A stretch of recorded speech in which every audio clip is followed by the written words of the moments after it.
Hello বন্ধুরা, কেমন আছো? আশা করি সবাই সুস্থ আর ভালোই আছো। অনেকদিন পর তোমাদের সাথে একটা লং ভিডিও শেয়ার করছি। গলার অবস্থা খুব একটা ভালো নয়, তাই শুনতে খারাপ লাগলে কিছু মনে করো না। যাই হোক, চলো।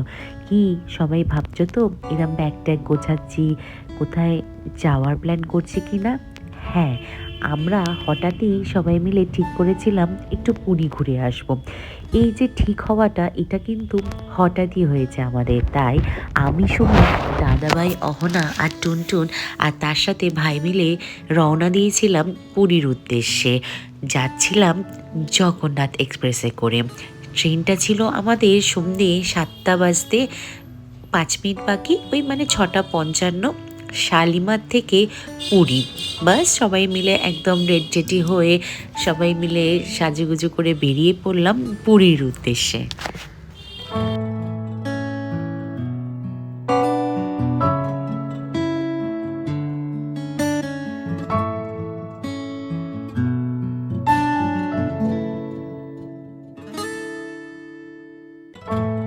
পৌঁছে গেছিলাম পুরীতে।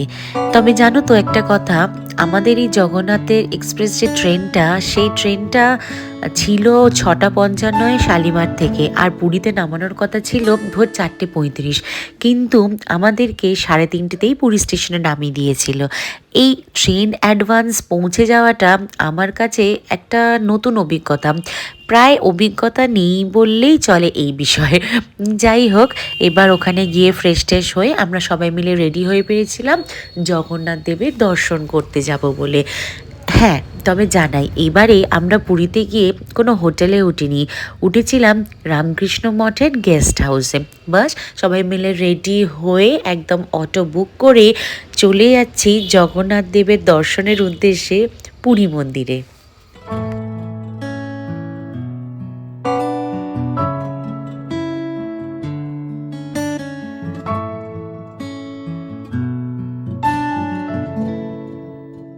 আমরা যেখানে এবারে ছিলাম রামকৃষ্ণ মঠের গেস্ট হাউসে, ওখান থেকে পুরী মন্দিরটা বেশ খানিকটা অটো করে যেতে হয়েছিল। তোমাদের তো জানি, মন্দিরের ভিতর তো ফোন অ্যালাউ নয়, তাই পুজো টুজো দিয়েই একদম সমস্ত কাজ কমপ্লিট করে বাইরে এসেই কিছু ফটো আমরা তুলেছিলাম। তারই কিছু ঝলক তোমাদের সাথে একটু শেয়ার করছি।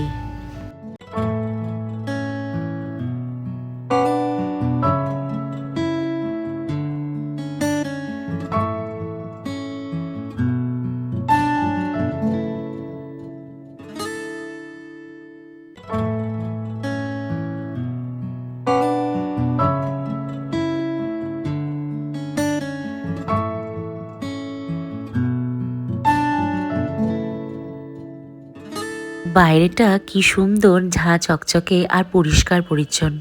দেখো কি দারুণ দেখতে লাগছে না?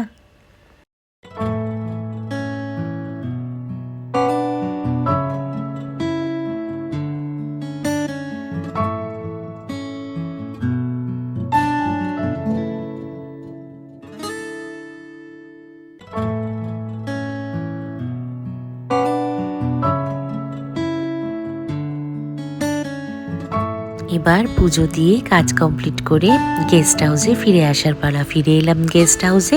ভিডিওটা এই পর্যন্তই। দেখা হবে তোমাদের সাথে নেক্সট ভিডিওতে। বাই।